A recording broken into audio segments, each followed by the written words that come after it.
Now at 5, a new partnership will expand help for abuse victims in southeast Kansas. Plus, passage of a school bond means more storm shelters in southwest Missouri.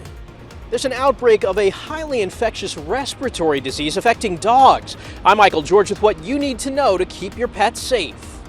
The 4 states' most watched news starts now. Victims of domestic and sexual abuse at Pitt State will now have easier access to help. This is KOAM News at 5. After PSU's full-time campus-based advocate left, Pitt State and Safe House signed a new partnership, agreeing that Safe House will collaborate with PSU to provide a full range of services to students and staff. Those services include going to court with victims and assisting them through the Title IX process. If a student comes to a faculty member and says, listen, this has happened to me, they will know, hey, we need to call Safe House, and our advocate staff will come to the victim, will come on campus, come pick the victim up. It's whatever the victim needs and feels most comfortable with. Powell says she hopes Safe House can start coming to campus to educate students and staff on the services they provide. Some Kansas healthcare workers who worked on the front lines during the pandemic, they're going to get a bonus. Governor Laura Kelly today announced $51 million would be distributed to Medicaid home and community-based services providers beginning in June of this year. The bonuses will benefit about 24,000 direct support workers in the state. Each care worker could receive up to a $2,000 bonus. Additionally, as an incentive to bring more direct support workers to the field, agencies will receive $1,500 per new staff for a recruitment bonus. Bonus payments are available through the American Rescue Plan Act signed into law in March of 2021. More storm shelters are coming to McDonald County, Missouri. Voters yesterday approved a school bond proposal that will fund building improvements, including 6 storm shelters in campuses across the district that currently don't have shelters. The shelters will serve double duty for such things as gymnasiums, classrooms, and multipurpose rooms. Construction on some of those projects could start soon. Some of the smaller projects like paving of parking lots, maybe a couple of the smaller remodels, will start as soon as this summer. The bigger projects, we're going to have to look at bid projects or bid proposals and things like that. So they could take a little bit longer. The storm shelters won't be just for students. They're going to be open to the general public. Checking in with Doug Heddy for a first look at the weather. Well, it turned out to be a pretty good Wednesday for us today. Cooler than what we had yesterday and a little bit on the windy side as well. We've had quite a bit of sunshine, but we do have some clouds which are sneaking into the region. So we are going to get some clouds in here through the evening into the overnight hours. We may even get a random sprinkler or two as this monster storm system, big storm system, just kind of slowly spins by us over the next couple days. Temperatures are pretty good. We're sitting into the mid 60s across the board, but it is windy and the humidity is low. That's why we've been in a red flag advisory throughout the daytime hours. But you can see our winds, northwesterly winds, 15 to 25, gusts higher than that at times. It's going to cool down a bit over the next couple days. We're going to look at that coming up here in just a bit. See you then. Severe storms are threatening millions of Americans after battering parts of the South. Tornadoes, hail, and strong winds caused extensive damage yesterday in multiple states. More than 30 tornadoes were confirmed in Mississippi, Alabama, Georgia, and South Carolina. Mark Strassman reports from a hard-hit Bryan County, Georgia.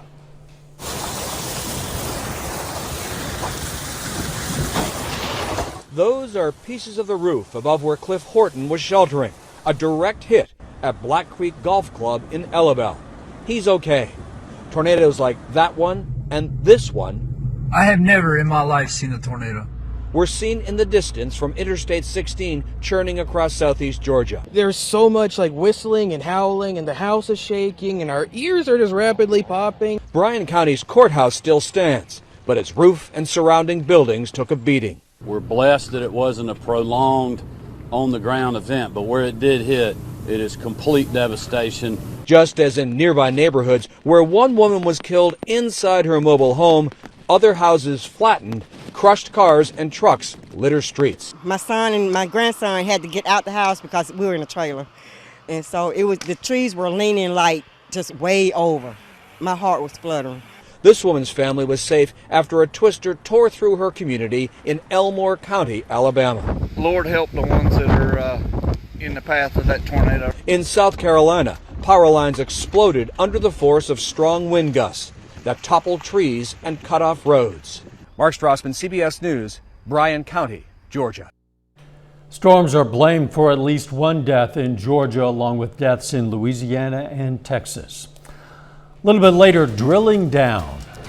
House lawmakers grill top oil executives over skyrocketing fuel costs. I'm Skyler Henry on Capitol Hill detailing how Congress is split on who's to blame.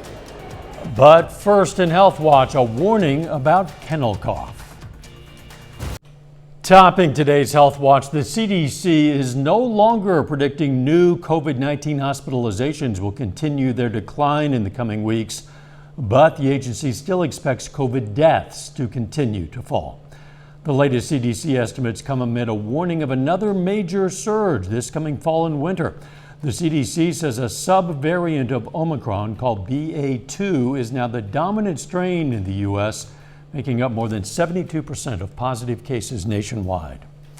A new study finds pregnancy and older age at menopause are some of the reproductive factors associated with a lower risk of dementia in women.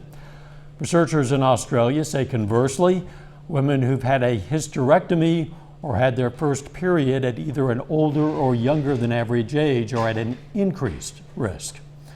More than half of cancer patients and cancer survivors experience at least a moderate level of fear that the disease will recur, and nearly 1/5 have a high level of fear.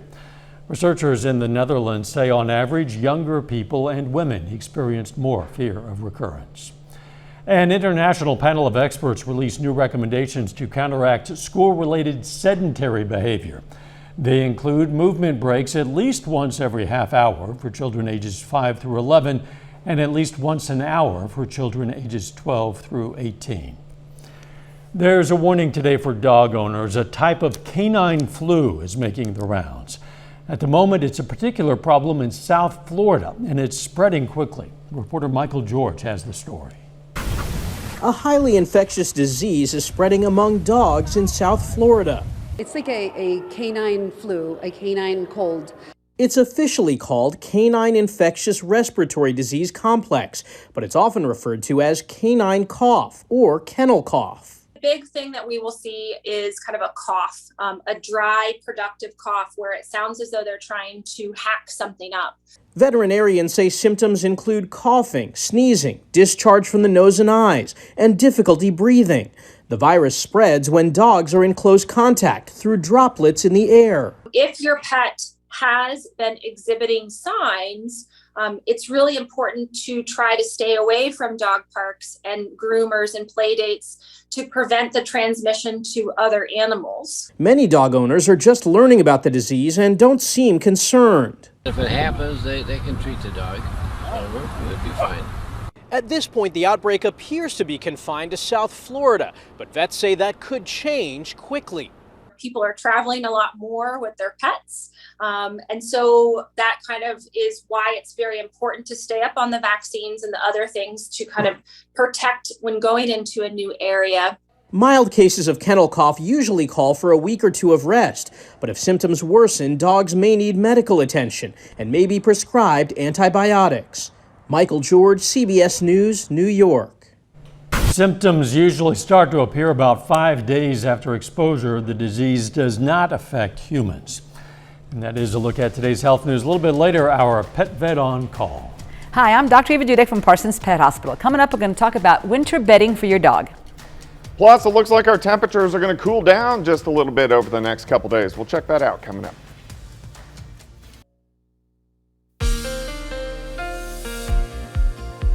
Well, it definitely turned out to be a nice Wednesday for us today. A little bit cooler than what we did see during the daytime hours yesterday, but still really nice conditions. The winds have really kind of picked up, at least over the past couple hours, and that's going to continue as we go through the evening hours. Chilly the next couple days, not bad, but chilly. The weekend looks pretty nice, but thunderstorm chances really increase for several days next week, and we are going to have a severe threat, of course.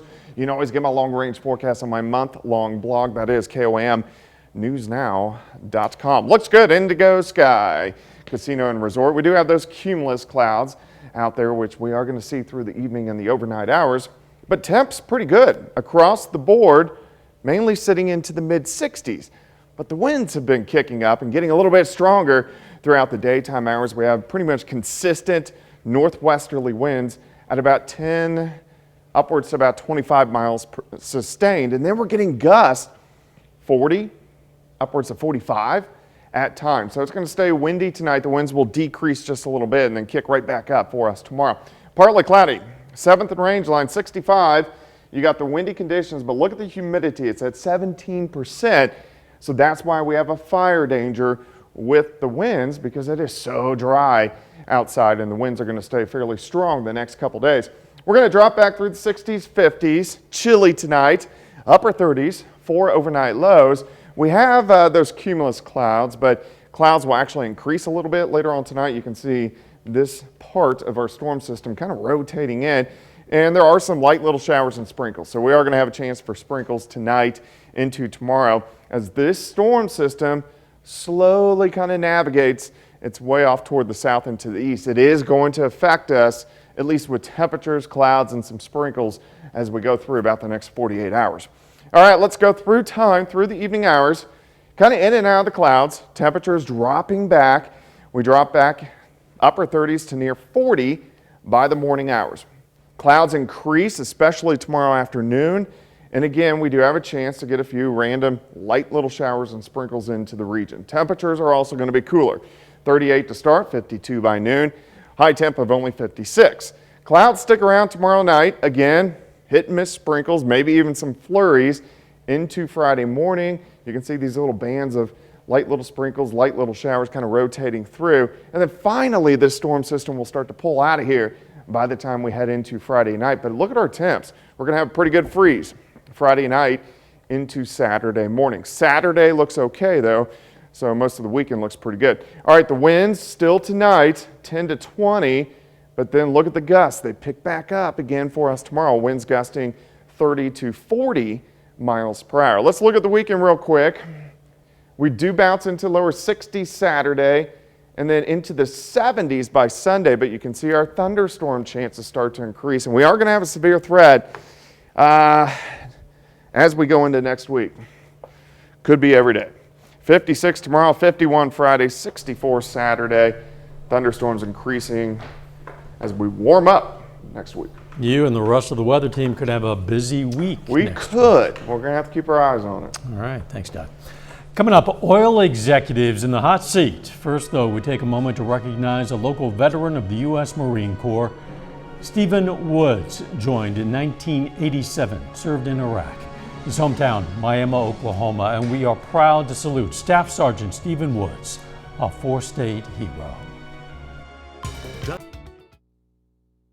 Topping today's Consumer Watch, oil executives appeared before a House committee today for the second time in 6 months. The hearing was a round-robin blame game, and no matter which way you slice it, Americans are still paying more at the pump. Skylar Henry reports from Capitol Hill. You are ripping the American people off, and it must end. House Democrats unleashed on oil executives Wednesday, blaming the industry for skyrocketing oil and gas prices. Why is the price of oil coming down, but the price at the pump is still near record highs? AAA says the national average for a gallon of gas is now $4.16, up $1.29 from a year ago. The Biden administration has ordered the release of oil from the U.S. stockpile to help ease prices that spiked following Russia's invasion of Ukraine. The last time we saw price increases like this, maybe to the presidency of Jimmy Carter. But Republicans squarely blame the White House's, quote, anti-American energy policies, like shuttering the Keystone Pipeline. This is the Biden price hike, and it's been a steady climb since he took office. Oil executives testified they have no control over the markets. We do not control the market price of crude oil or natural gas, nor of refined products like gasoline and diesel fuel.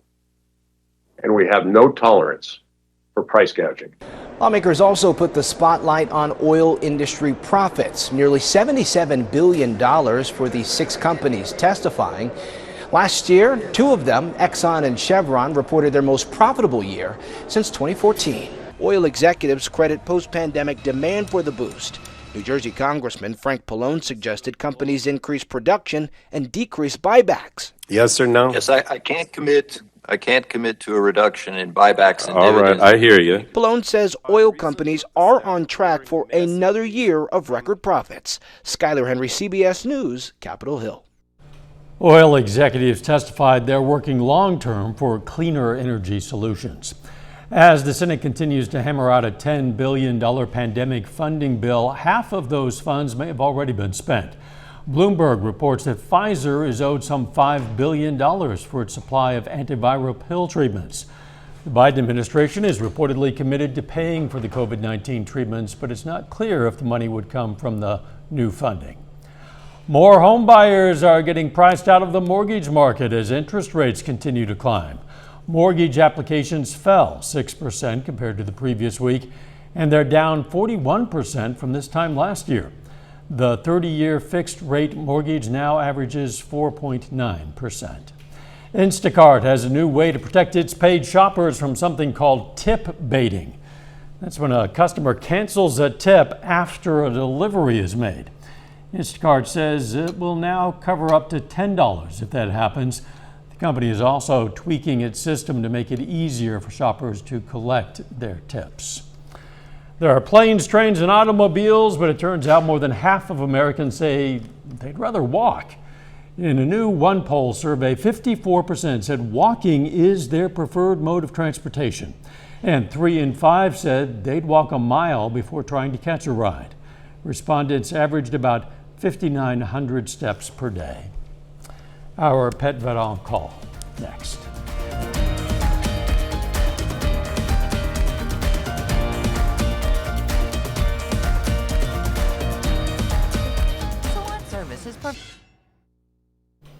Up next on the CBS Evening News, the women-owned group selling world-renowned photographs to help raise money for those suffering in war.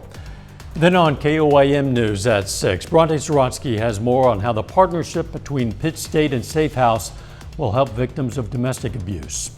Plus, guitar lessons for a group of veterans in Missouri, and Missouri Southern introduces its next men's basketball coach. Stay with us for the CBS Evening News and then KOIM News at 6.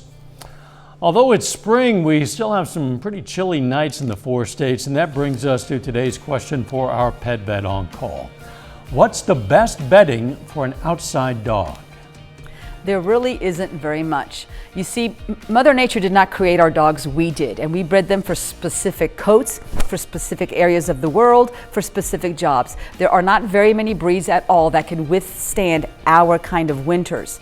So unless you have an extremely well-insulated doghouse, just barely big enough for them to fit into so they can heat it, and a doggy door, plus fill it with a lot of fresh, dry, clean straw, they should be indoors. So here's my challenge to you. Tonight, go out there and sit with your dog for half an hour, just a half an hour. What you're feeling in that half hour is what they're going through 24/7 all winter long. Bring them inside. We invite questions from anyone. If you have one, you just send it to petvet@koamtv.com. Dr. Eva Dudek from the Parsons Pet Hospital answers a different question or brings us a fun fact every Wednesday on KOAM News at 5. You can also find answers to previous questions on our website.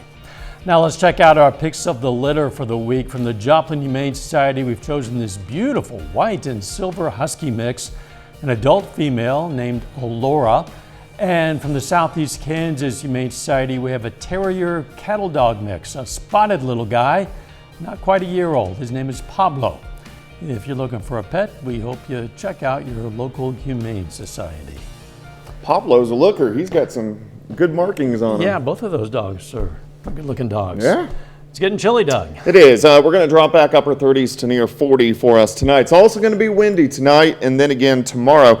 A lot of clouds over the next couple days. We're going to have some random sprinkles, random flurries. So it's chilly and windy for the rest of the week, but the weekend's shaping up pretty good before thunderstorm chances next week.